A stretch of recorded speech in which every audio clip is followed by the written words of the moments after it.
This is Democracy, a podcast about the people of the United States. A podcast about citizenship, about engaging with politics and the world around you. A podcast about educating yourself on today's important issues and how to have a voice in what happens next. Welcome to our new episode of This is Democracy. This week, we're going to explore a topic that unfortunately is front and center in our news these days, the perpetration of war crimes in Ukraine. And not only in Ukraine. This is a story that's actually had a lot of recent history in Syria and in other parts of our world.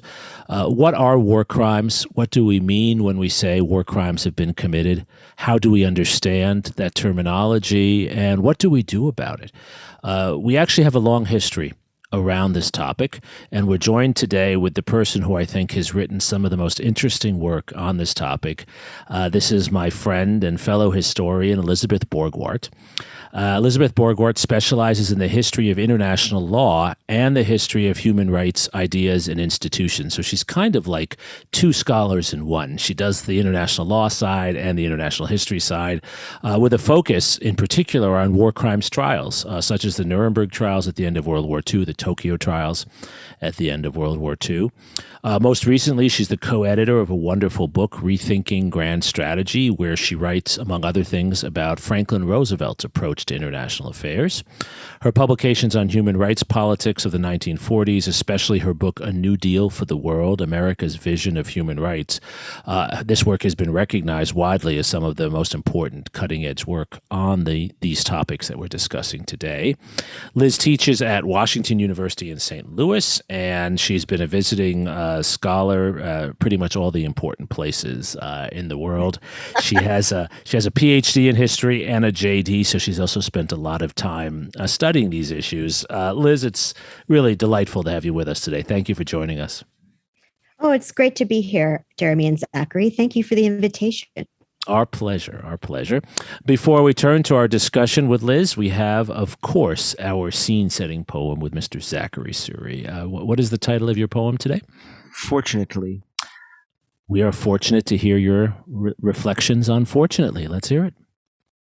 Fortunately, I was sitting on the toilet plugging my ears when the bomb fell.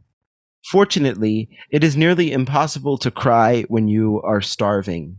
And fortunately, they cannot take away your name if they don't bother to ask it of you first. Fortunately, it was dark and misty on that Thursday afternoon when they came in through the hills in great big machines, gulping up asphalt like catamarans on the sea. Fortunately, it was cold outside, and so I was under the blankets already. I could just play dead when they came in the house looking for a sandwich and some light entertainment. And fortunately, when they came to entertain me, it was dark, and the lights wouldn't turn on. They bombed the power plants, and so I didn't have to see it. Fortunately, I remember every second, and I always will, because they beat them into me. Each great tick on the grandfather clock, another letter in the coming decree, slowly collecting the words for their defeat. And fortunately, I am still here, and fortunately, I am writing those words out as best I can, even if it is now on the back of gum wrappers in the 4 a.m. train to Pasazhirivskaya, and eventually I hope there will be enough of them to make a difference. It's a very moving image, writing your reflections on gum wrappers, Zachary. What is your poem about?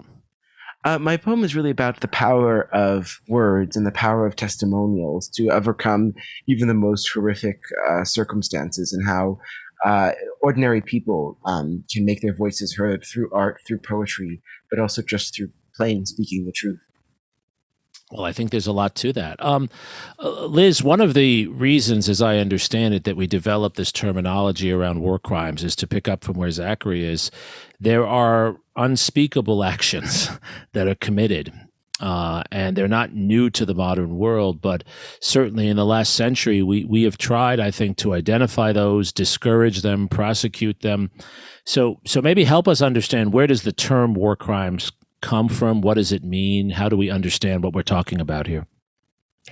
Well, actually, let me back up for a second before I start getting all legalistic on you, and also respond to Zachary's poem. And it reminds me of some Holocaust testimonials that were written by diarists, actually in some of the concentration camps, death camps, work camps. And I just remember reading one image, one assistant of a diarist in one of these extreme situations, who described that she must have marshaled the last molecules of strength that she had in order to write these journal entries down on little scraps of paper. And that image of the last molecules of strength, I reflect on sometimes when I say, oh, I'm too tired to write in my journal tonight, but just the idea of being in extremis and still writing things and creating a record is very powerful. Yes, yes. To respond to your actual question about war crimes, refers to activities that remain crimes, even though they happen in war. So we have very ancient ideas about crimes: robbery, murder, kidnapping, rape, assault.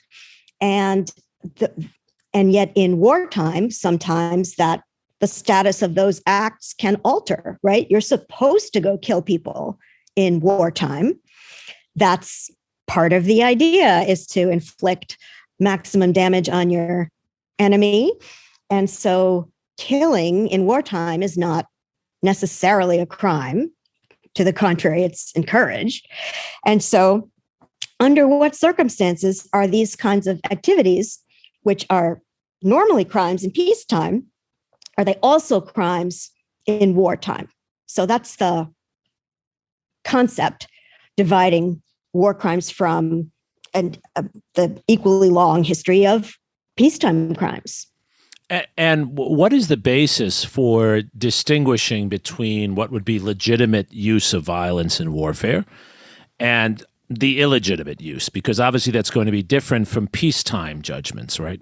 Exactly. And I really like your framing of legitimacy, because, again, has an ancient history, perhaps going back to Roman times, or a lot of discussions of war crimes histories start with knightly chivalry in medieval Europe and beforehand. The idea that you can use a crossbow against heathens, but you can't use a crossbow against fellow Christians, assumed to be fellow Christians, would be an example of a rule about how to conduct armed conflict.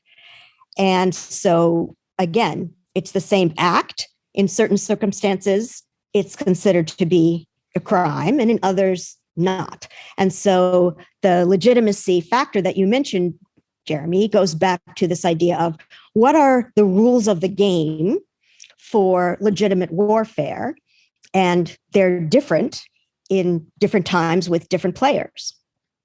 And unlike the Romans today, we have international institutions that are supposed to, at least nominally, enforce these rules. How did those institutions develop, and what role do they play in present discussions of these issues? Well, again, great to identify institutions as a significant factor. I mean, if I may simplify a great deal, you've got a 19th century set of development about ideas of legitimate warfare coming out of the Crimean War and US Civil War in particular. Those ideas, which are codified, as lawyers like to say, in various kinds of international agreements like the Hague and Geneva Conventions, early iterations of them, then plug into institutions in the World War II era, such as the Nuremberg trials or the United Nations. This is something that I wrote about in the book that Jeremy so kindly mentioned, A New Deal for the World, which is about the U.S. role in drafting effectively the constitutions of those new institutions.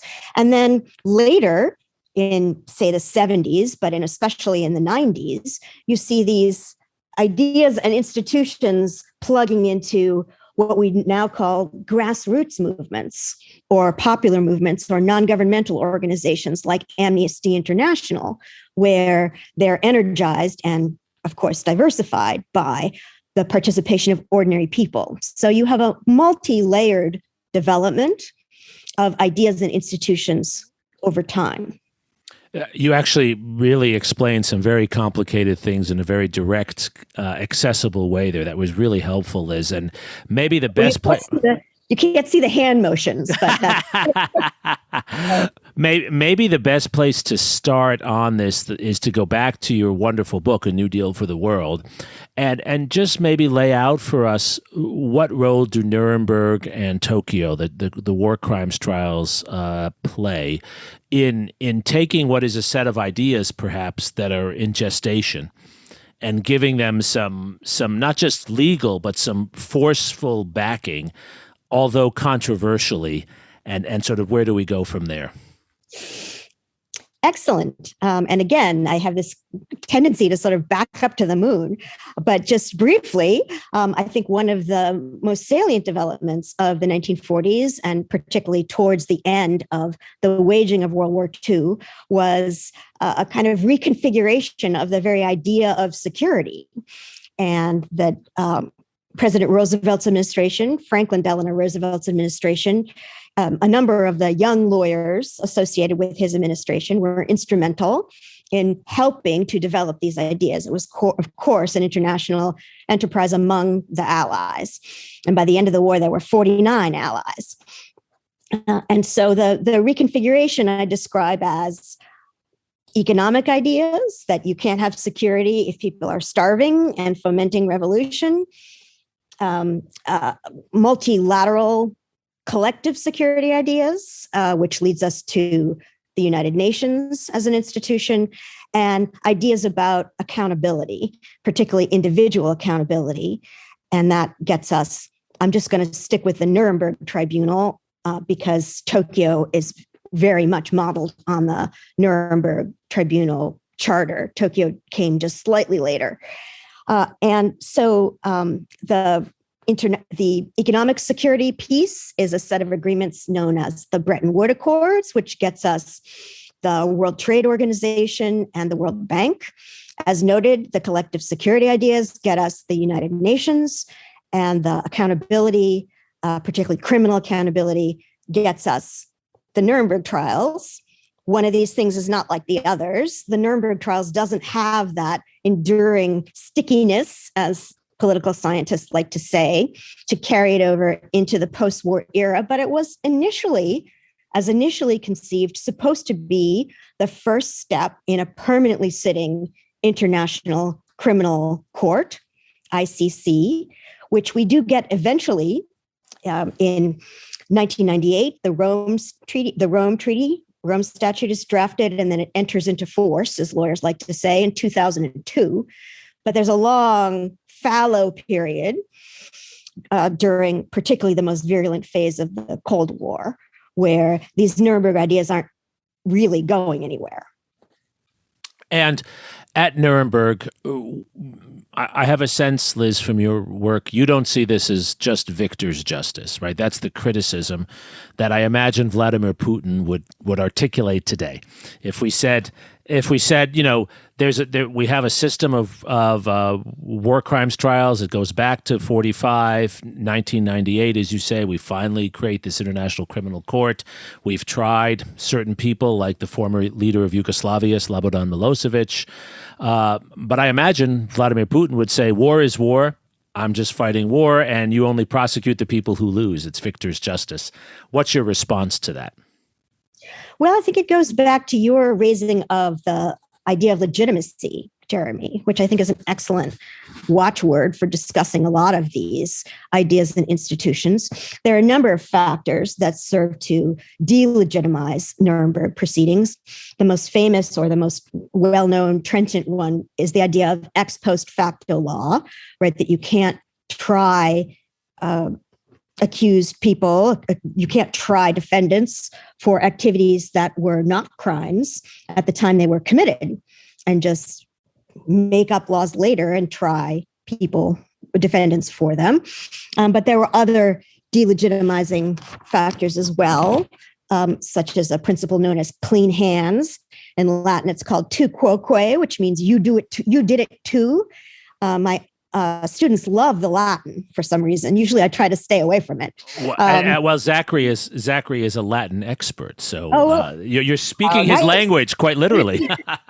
So tu quoque concerns would be that the Allies also engaged in a number of these materials for which the leaders of the Third Reich were tried at Nuremberg, notably unrestricted submarine warfare and also the indiscriminate targeting of civilians through aerial bombing, both firebombing and the use of nuclear weapons, that those would be designated as crimes against humanity under any reasonable definition of the term.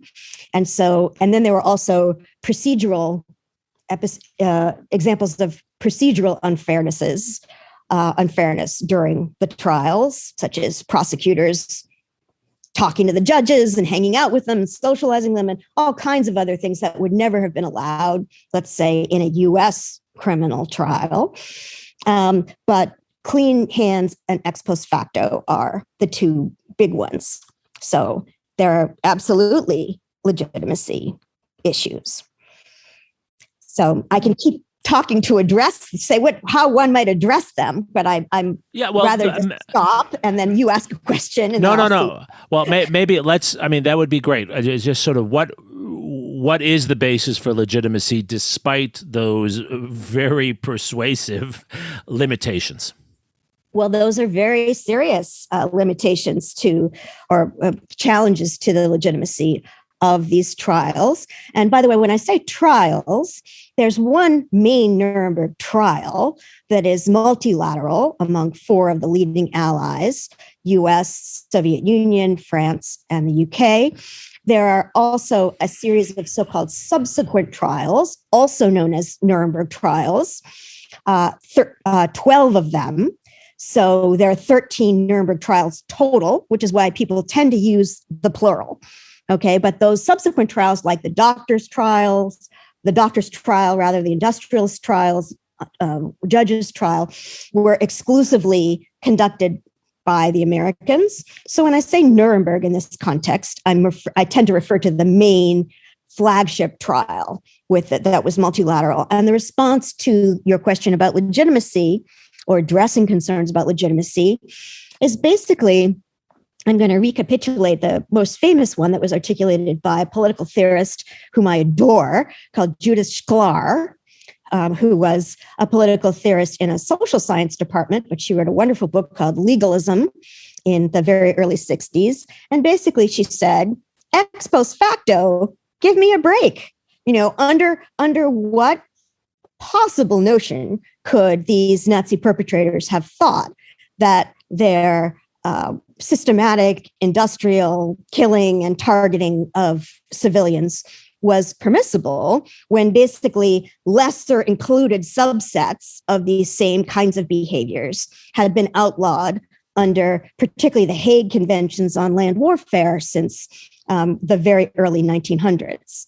And so that's really the basis of her objection, is that saying, well, look, ex post facto, you can get all technical on me, but basically it's a fairness concern, right? That you as a defendant need to be put on notice that your behavior is out of bounds. And it just seems a little odd to say that these defendants wouldn't have had a pretty strong sense of that as these atrocities were unfolding.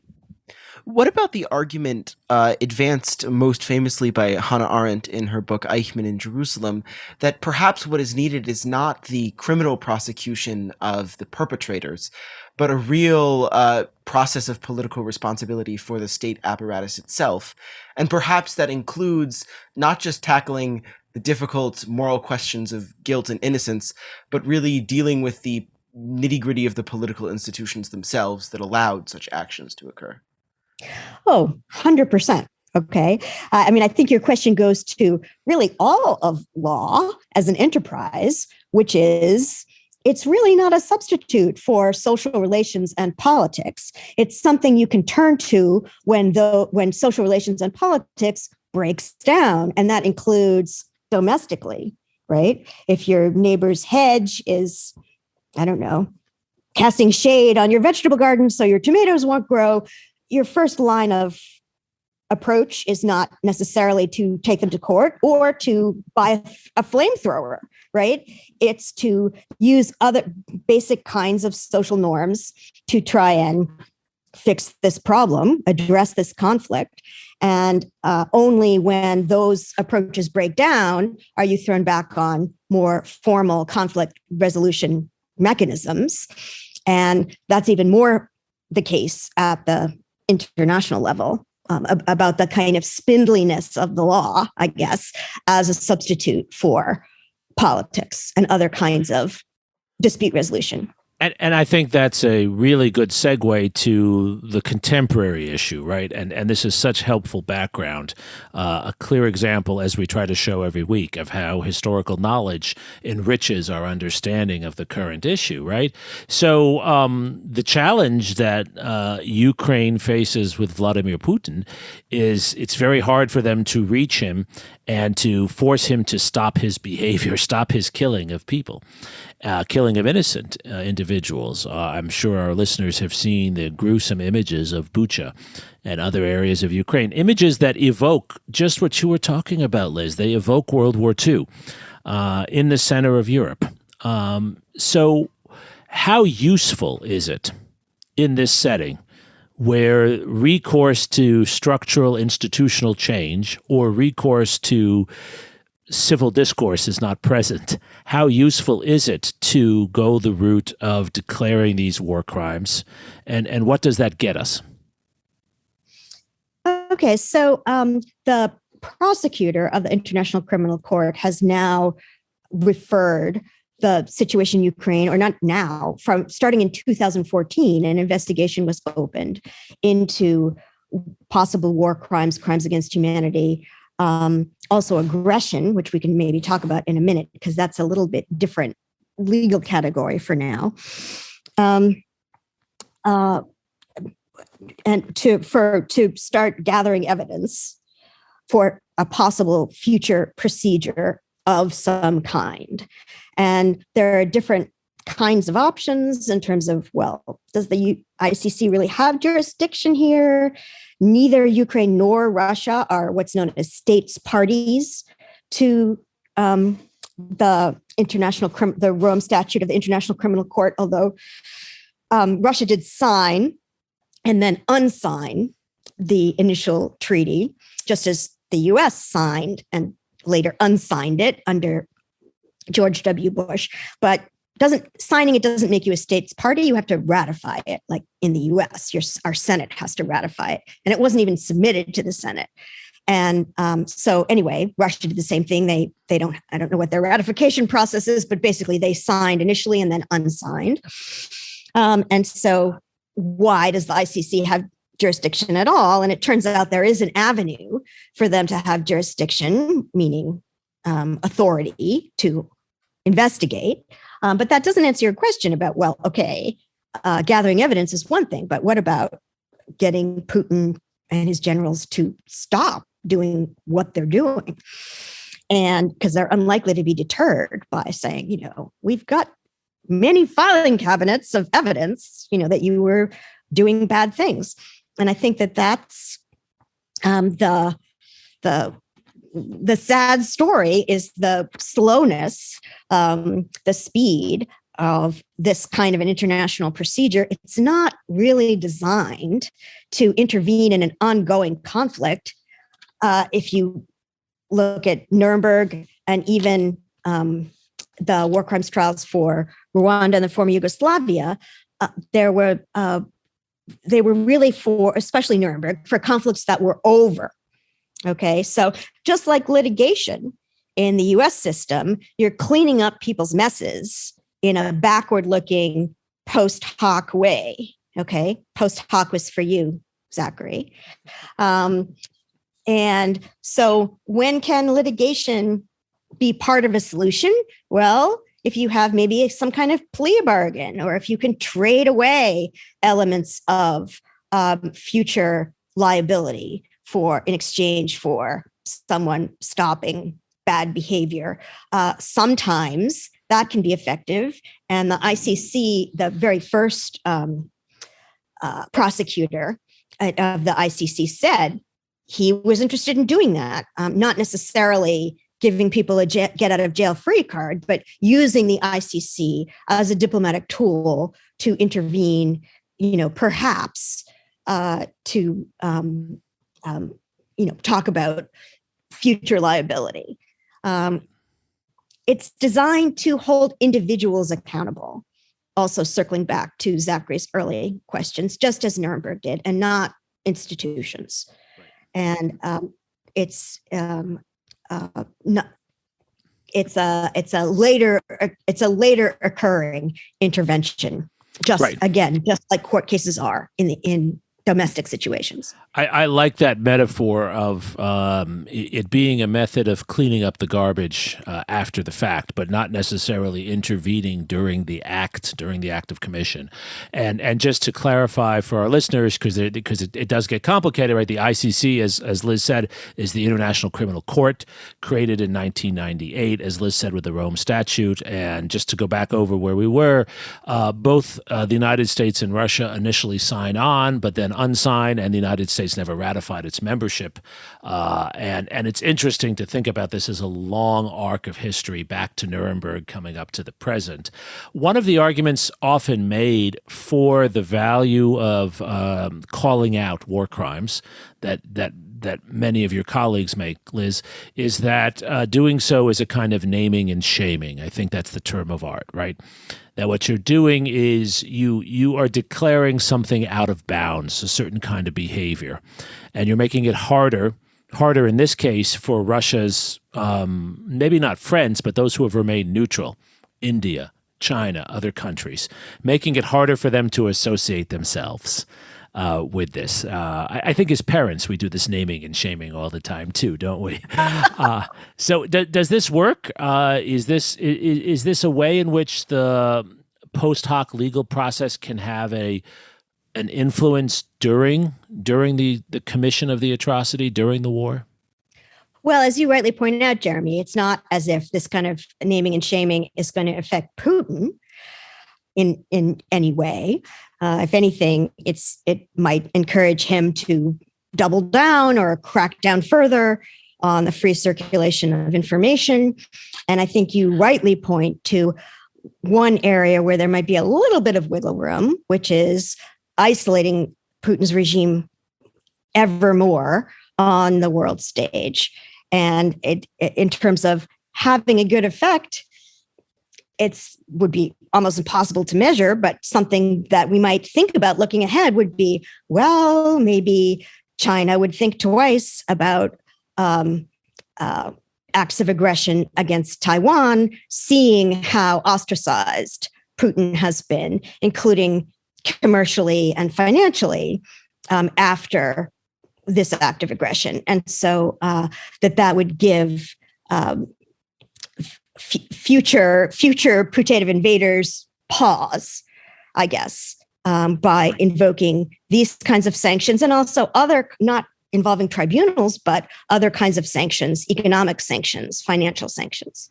Right. And it would seem to me one could argue, I don't know if this is true, you'd be the expert on this, but it would seem to me one could argue that there's a possibility of influencing those within the regime around someone like Vladimir Putin. So those who are thinking and hoping to have a post-war existence, oligarchs and others who have business interests overseas, who for whom legal ostracism might have real costs, right? This is something that could influence them. Possibly. I mean, I wouldn't set too much store on it, but it reminds me of arguments about whether sanctions work or not. And there are lots of examples of sanctions not working, but the example that everyone likes to point to where sanctions possibly were effective was in the ending of apartheid in South Africa, where really it wasn't the people at the top around the Botha regime who responded to being ostracized necessarily. not only in terms of finances, but in terms of sport. The rugby teams couldn't travel, this kind of thing. It was a middle class, a white middle class in South Africa in that apartheid era that said, we're sick of this. We're sick of being isolated and ostracized. So maybe there's still enough freedom for ordinary citizens to express themselves, although it's hard to tell, and say, this is not the identity that I want for myself and for my country on the world stage. Right. So this is sobering, your analysis, Liz, because it points to the verisimilitude and the usefulness of the term as a concept, but its perhaps uselessness in trying to influence, or its limited use in trying to influence policy to try to stop the killing. What are the ways you think that our listeners, particularly young people, my students and others who care about these issues, there's a moral claim there that they care about. What are the ways in which we as a society, we as a citizenry, we as a world community talking about these issues could use the concept effectively, at least in our descriptive work? How would you like to see us use it? How would you like to see us not use it? Because even when it's used correctly, it's often used, obviously, for political purposes. So where should we go? Tell me what the it is? The war crime, the concept of war crimes. Okay. Right. How should we? What would be a useful way for us to talk about it as an analytical category as we're unfortunately watching these events unfold? Okay. Well, I'm not sure my answer will be very satisfying, but I would encourage our younger listeners to think about the idea of norms and what is a norm as opposed to a law or a rule or an aspiration, and that norms can shift over time. And so you have, for instance, a norm that's articulated in the U.S. Constitution against cruel and unusual punishment, right? It's in the Bill of Rights. Okay, so what is cruel and unusual punishment? That is something that changes over time. Used to put people in stockades or make them wear a scarlet A, or I don't even know, nailing their ears to trees and awful things happening in early colonial era. And now a lot of those behaviors would be considered cruel and unusual punishments. And so Nuremberg offers us an example. It's a little bit attenuated, but let me make it more specific with the Nuremberg medical trial.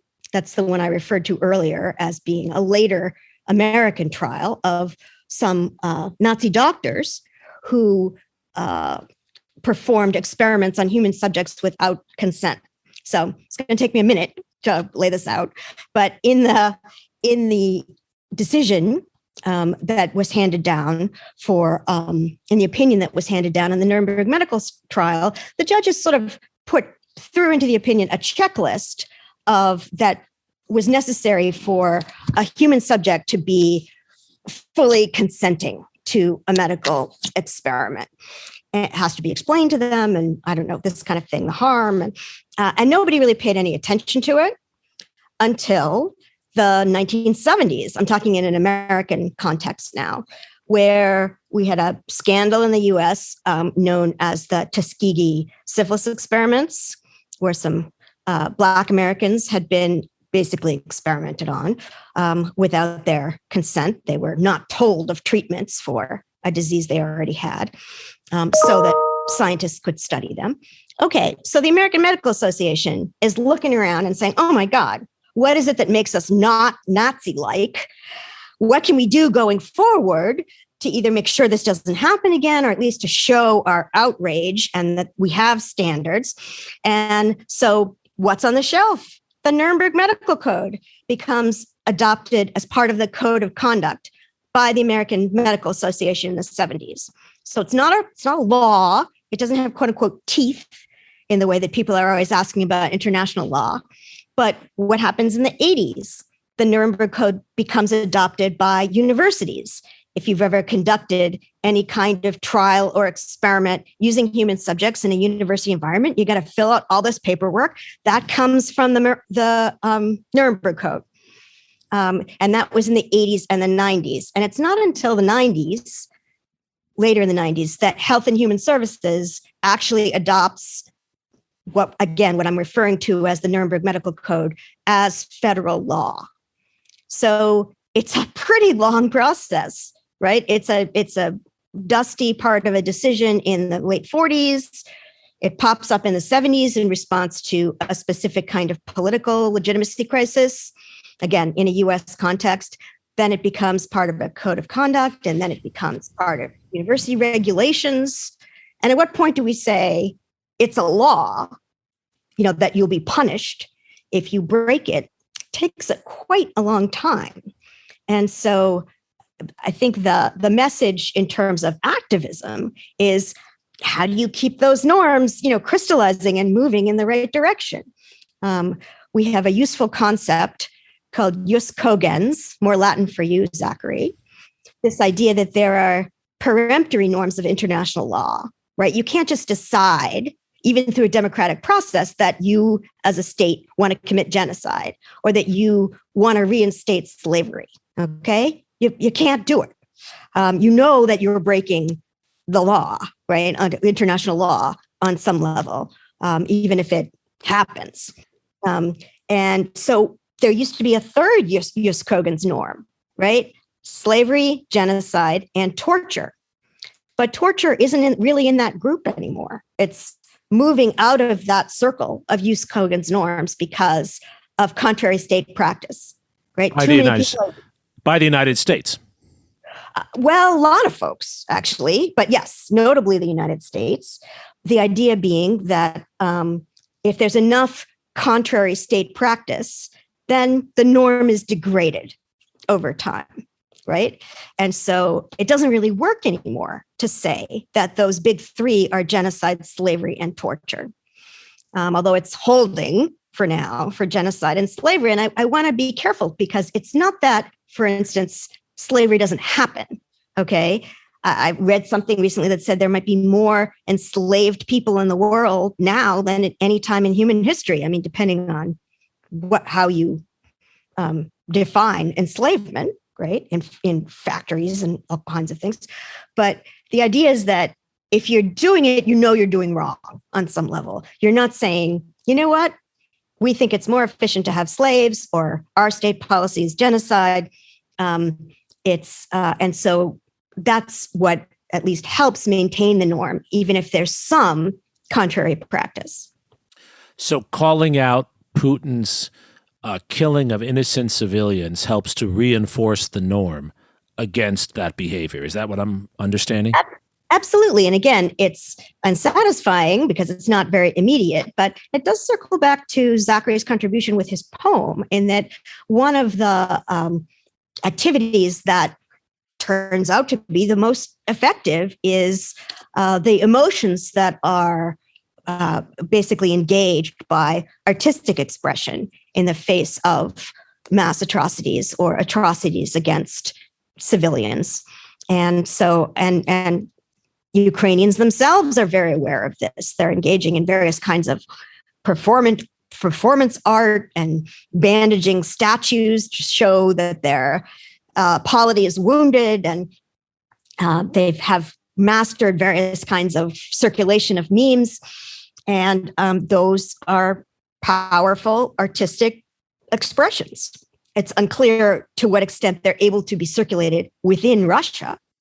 But certainly for American young people or non-Russians who have access to this information, those are powerful statements and they are meaningful. Yes. So, Zachary, maybe this is where we should come back to you. In closing, as a young person paying very close attention to these issues, very moved. You've been very moved by this, and I know many of my students have been moved. Many people, one doesn't have to be young to be moved by what's happening in Ukraine. Although we're still young, Liz, I'm going to put us in the young category. But Zachary, for those of your generation and just a little older, is this discussion helpful? Is war crimes a label that you find useful? Because we have to choose how to talk about these issues, right? And do you find that a useful way to move forward or not? And how should we think about this? I think. Can I drop a note while Zachary is thinking? Although obviously he talks with his tongue all the time. But I, rather than war crimes, I would actually maybe use the term crimes against humanity. And is that evocative for him? I mean, And in what way? I think it certainly is an important concept, if not only to help us comprehend the gravity of what is unfolding as we speak. But I also think that in some sense, it misses the point to a certain degree, because I think that at least for me, what has helped me understand what is unfolding in Ukraine and all over the world, unfortunately, is reading the literature, the art, the personal testimonials. And I think at some degree, it's less the legal codifications, the legal understandings that we need, and more of a personal understanding. I recently reread an essay by Milan Kundera called "The Tragedy of Central Europe," which is all about how the Central European states managed to stay independent and revolt against domination from the East and from the West through art and through poetry, through literature.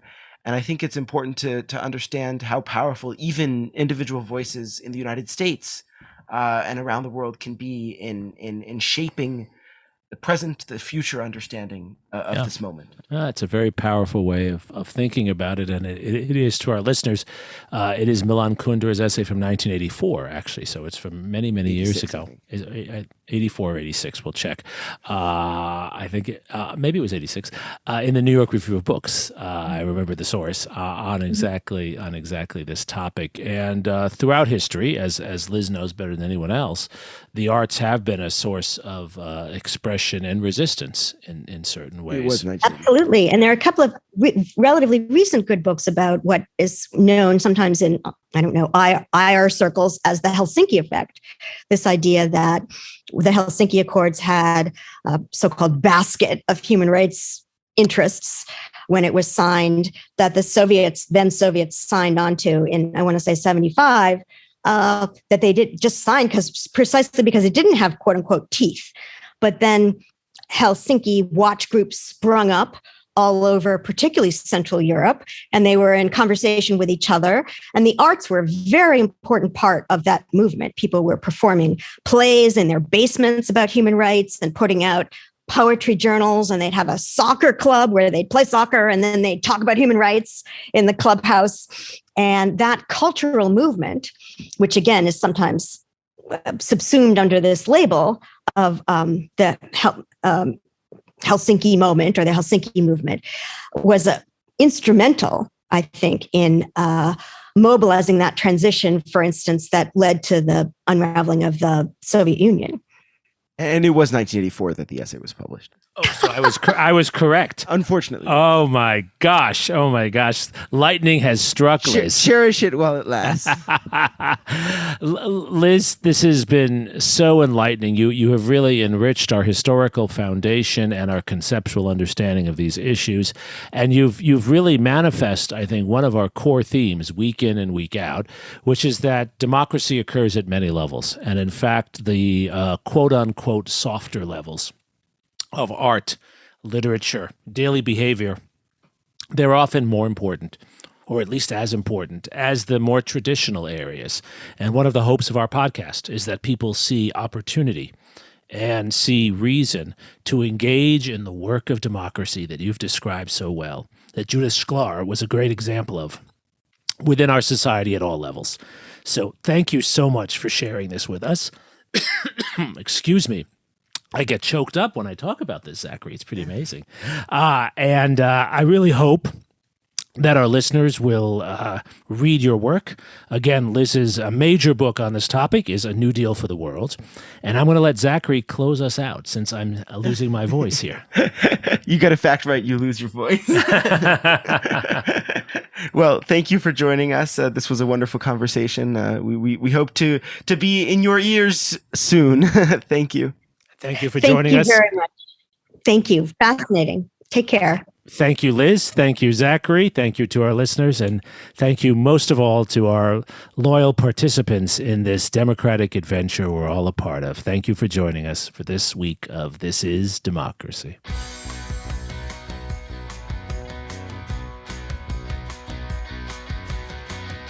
This podcast is produced by the Liberal Arts ITS Development Studio and the College of Liberal Arts at the University of Texas at Austin. The music in this episode was written and recorded by Harris Codini. Stay tuned for a new episode every week.